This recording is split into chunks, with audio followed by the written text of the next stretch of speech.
Imagine you could grow 3,000 shires worth of vegetables every single year. Lettuce, tomatoes, squash, herbs, corn from a space smaller than a single parking spot. No fertilizer, no irrigation system, no monthly seed budget, just water, organic matter, and a technique that a civilization figured out 700 years ago and that the modern world almost let disappear forever.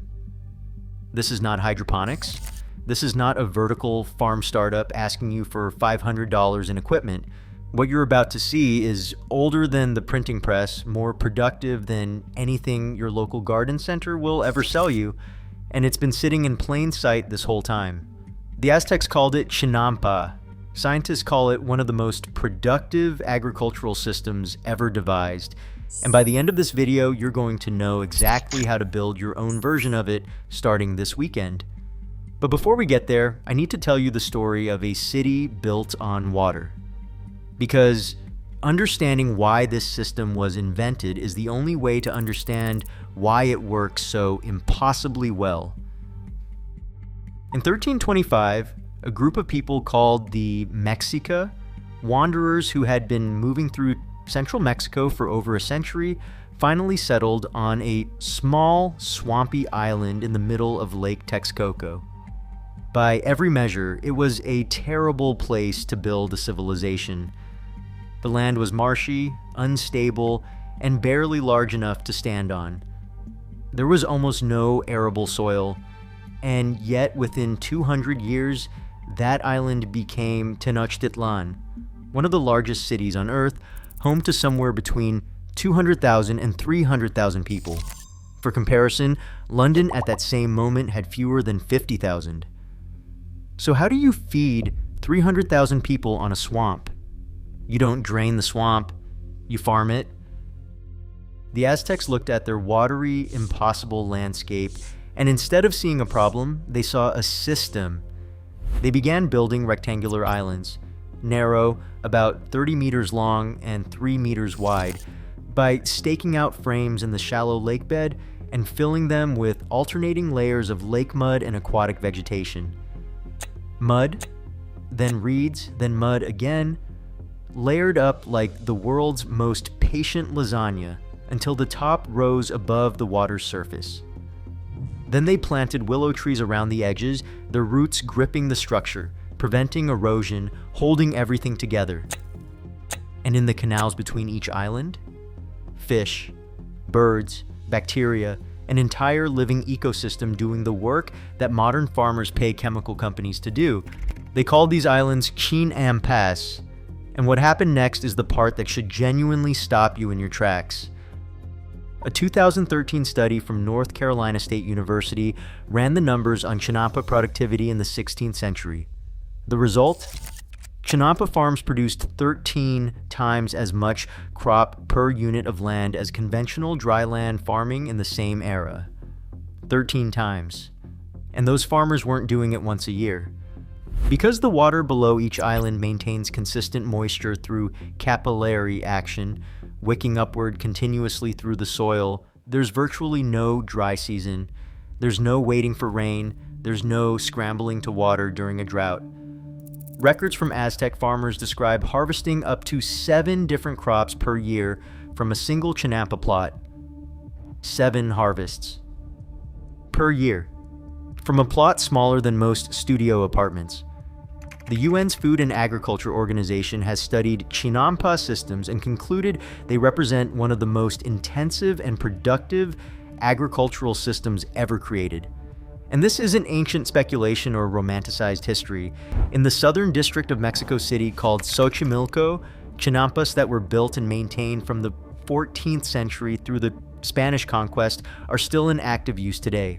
A farmer named Rosa Garcia, working a single 1-hectare chinampa at San Gregorio Atlapulco, earns between $60 and $90 a day delivering fresh vegetables to clients, growing lettuce, spinach, cilantro, broccoli, and more, using the same basic principles her ancestors developed 7 centuries ago. In 2018, UNESCO officially recognized the chinampa system of Xochimilco as a globally important agricultural heritage system.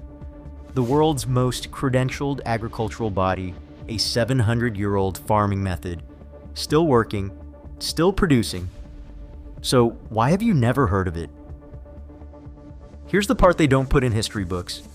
When Hernan Cortés and the Spanish arrived in 1519, they found Tenochtitlan, and they found the chinampa network that fed it, a vast grid of islands and canals stretching for 22,000 acres. Within decades of the conquest, the Spanish began draining the lakes, they filled the canals, they cut down the willow trees, and they replaced the entire system with European-style dry field agriculture. Less productive, more demanding, and entirely dependent on importing inputs they controlled. What they dismantled in a generation had taken the Aztecs 2 centuries to build. And the knowledge, the specific understanding of how to layer the islands, how to manage the canals, how to dredge the nutrient-rich mud back onto the surface each season, most of it went underground. It was passed quietly from parent to child, in communities like Xochimilco for 500 years, while the rest of the world forgot it ever existed. But here's what makes this story different from every other ancient wisdom story you've heard. You don't need a lake. You don't need 22,000 acres. You don't need 700 years of accumulated knowledge. The principles behind chinampa, the capillary wicking, the layered organic matter, the self-fertilizing water system, those principles scale down to a backyard pond, a raised container, even a simple trough of water in a small urban garden. And this is where it gets very practical very fast. The core mechanism of a chinampa is something called capillary wicking. Water doesn't just sit below the island, it moves upward, constantly through the porous organic layers, drawn toward the drier soil near the surface where the plant roots are waiting. The roots never dry out. They never drown, and as that water moves up through the system, it carries with it the dissolved nutrients from the decomposing material below, nutrients that, in a conventional garden, you'd be paying a fertilizer company to replace each season. In a chinampa, the lake does it for free, continuously, without electricity, without a pump. Now, to build a modern chinampa, a version you can actually put in your backyard or alongside an existing water feature, you're working with the same logic but smaller materials. You start with a buoyant frame. Old wooden pallets work. Recycled plastic containers lashed together work. Some people use foam panels. The frame needs to sit at or just below the water surface so that bottom contact with the water is maintained. On top of the frame, you build up your layers, cocoa coir, compost, organic matter, a mix that stays moist without becoming waterlogged. Geotextile fabric on the bottom keeps the soil from washing away while still allowing water to wick upward. Then you plant. Leafy greens respond best: lettuce, spinach, kale, chard, herbs. They're fast-growing, shallow-rooted, and they thrive with consistent moisture. Once established, the system essentially waters itself. The water level in your pond or container just needs to stay consistent. Rainwater, a simple float valve, or even a slow garden hose drip, that's all the maintenance it takes. And the fertilizer? About once a season, you dredge whatever organic material has settled at the bottom of your water source, pond muck, decompose vegetation, and spread it on top of the growing surface.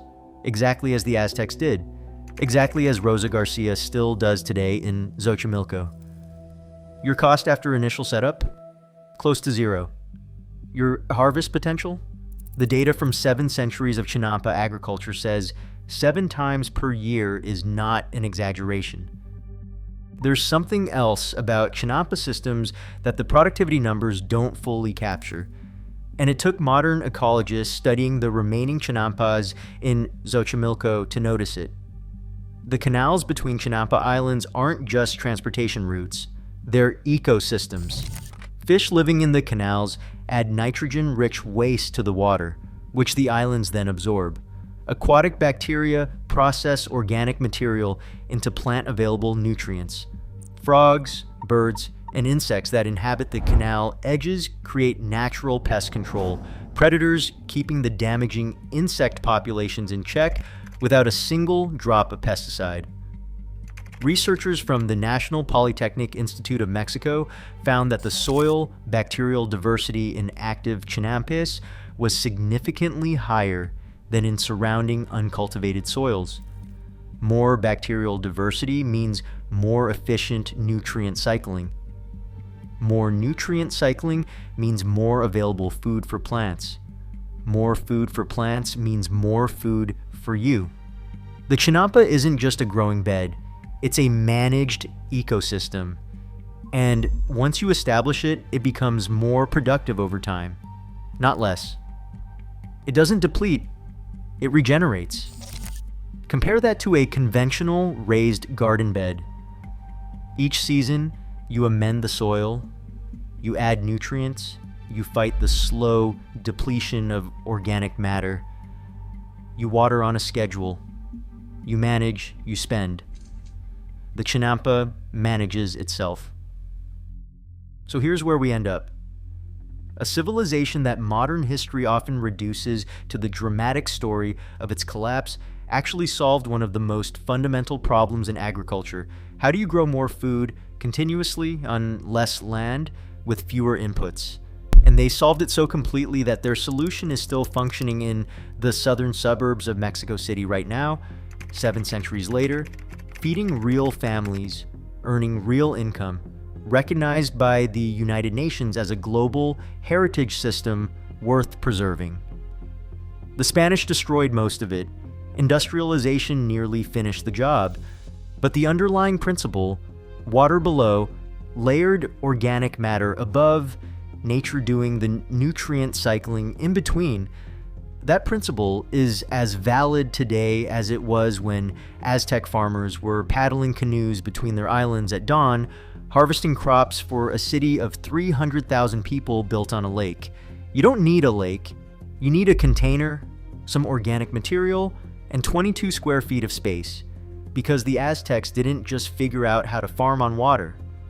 They figured out how to let water, soil, and biology do the farming for them, permanently, for free, with compounding returns. The only question left is why we ever stopped doing it. If you want to see exactly how to build the system step by step, the materials, the dimensions, which crops work best in what climates, and how to scale it up, the next video covers all of it. But honestly, just start. Even a small container of water and a floating bed of compost will show you in one season what took me years of reading agricultural research to fully understand. This is not a lost secret, it's a working system. And it's been waiting 700 years for you to try it.